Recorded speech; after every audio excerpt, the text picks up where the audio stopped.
जियो India परिवार को मेरी तरफ से बहुत बहुत मुबारकबाद। आप लोग ढेर सारा प्यार देते हैं। आज मैं फिर आपके साथ नए टॉपिक पर चर्चा करूंगा।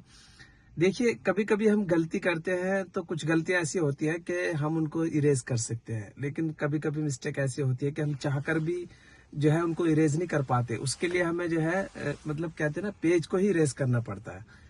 देखिए, बचपन में एक पेंसिल से हम जब बचपन में लिखना सीखते हैं, राइटिंग करना सीखते हैं, तो हमारे साथ एक इरेजर रबर जो है वो हमारे बड़ों का काम करती है, हमारे गार्जियंस का काम करती है। जैसे हम कुछ मिस्टेक करते हैं तो एकदम हम इरेज से उसको मिटा देते हैं, तो वो हमारी गलतियों को सुधारती है, करेक्शन करती है, और वो उस करेक्शन में खुद भी खत्म हो जाती है। तो ऐसे हमारे गार्जियन जो है ना, हमें मतलब एक तरीके से अच्छी राह पे ले जाने के लिए जो हमारे गार्जियंस होते हैं, तो हमें चाहते हैं कि आप मिस्टेक करो, लेकिन वो उसको इरेज करते रहते हैं और साथ में साथ खुद भी खत्म हो जाते हैं। लेकिन यही मिस्टेक जब हम बड़े हो जाते हैं, हमारे पास पक्की पेंसिल आ जाती है जिसे हम बॉल पेन बोलते हैं, तो जब हम उसमें कुछ लिखते हैं तो वो उस टाइम में जो है इरेज नहीं कर सकते।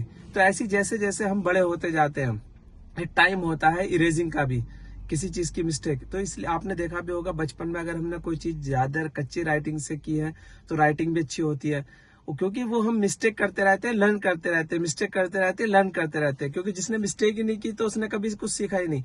ऐसे ही जो है ना, हमें अब जब हम पक्की पेंसिल ले लेते हैं तो फिर हम उस टाइम में हम मान लेते हैं कि अब जो है ना, आप इरेजर नहीं आपके पास, तो इसलिए जो है संभाल कर मतलब रहो, क्योंकि अब गलतियां सुधारी नहीं जा सकती। अब तो सिर्फ यह है कि या तो आपको पेज हटाना पड़ेगा या फिर उसको कट करना पड़ेगा, और वो निशान भी दिखाई देगा।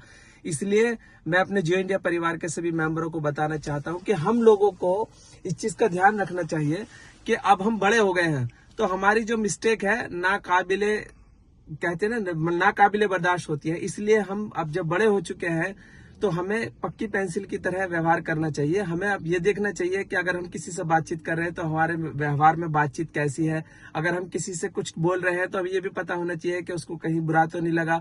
तो हमें इन सब छोटी छोटी चीजों को ध्यान रखना पड़ेगा, क्योंकि अब हम बड़े हो गए हैं, ग्रो अप हो गए हैं। हमें छोटी छोटी चीजों को अब बड़ा एहतियाती से ध्यान रखना पड़ेगा, क्योंकि अब हमारे पास पक्की पेंसिल है। तो इसलिए इरेज की गुंजाइश जो है बहुत कम है। इसलिए आप संभल कर चले, संभल कर बोले, और मिस्टेक मिनिमम टू मिनिमम करें। फिर मैं एक नए टॉपिक के साथ मिलूंगा, तब तक के लिए जय हिंद, जय भारत, थैंक यू।